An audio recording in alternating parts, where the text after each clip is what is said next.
Namoaka ny tatitra voalohany mikasika ny fifandraisana toetrandro sy ny fahalatony-drivotra ary ny Covid-19 mivondrona nampikaroka iraisam-pirenena eo anivon'ny Organisation Météorologique Mondiale. Tsy tokony atao hirika analefahana ireo fepetra sakana ny fiakaran'ny maripana any amin'ny labolatany avaratra amin'izao fidirany amin'ny vanim-potoana mafana izao.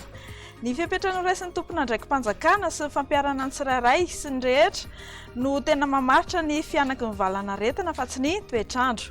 Anisan'ny mamaritra ny fianaky ny valanaretina arak'izany ny ahavon'ny hery fiarovana, ny fomba fiainan'ny olona, ny taonandro tratry ny aretina ary vao tsy ela izay dia ny fiovan'ny tsimoka-retina.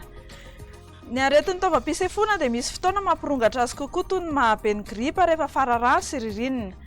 Mbola tsy azo lazaina ho mitombona nefa izany ho an'ny Covid-19.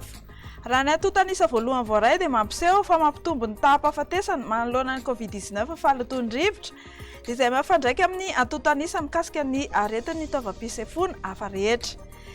Ireo vondron'ny mpikaroka momba ny Covid-19 eo anivon'ny Organisation Météorologique Mondiale dia mampirisika ny rehetra hanaja tsara ny fomba famakafakana sy ny fanaovana tombana ireo voka-pikarohana vaovao rehetra. Ity tatitra voalohany ity dia fitin'ireo voka-pikarohana ny vokatr'izay ny andohan'ny valanaretina.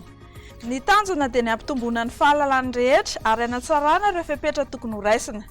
Ny vondron'ny mpikaroka misahana manokana ny Covid-19 eo amin'nivon'ny Organisation Météorologique Mondiale dia hiezaka hatrany hamoaka ny vaovao farany araka ny fivoaran'ny fahalalana siantifika mikasika ny fifandraisan'ny Covid-19 sy ny toetrandro ary ny fahalatony ny rivotra.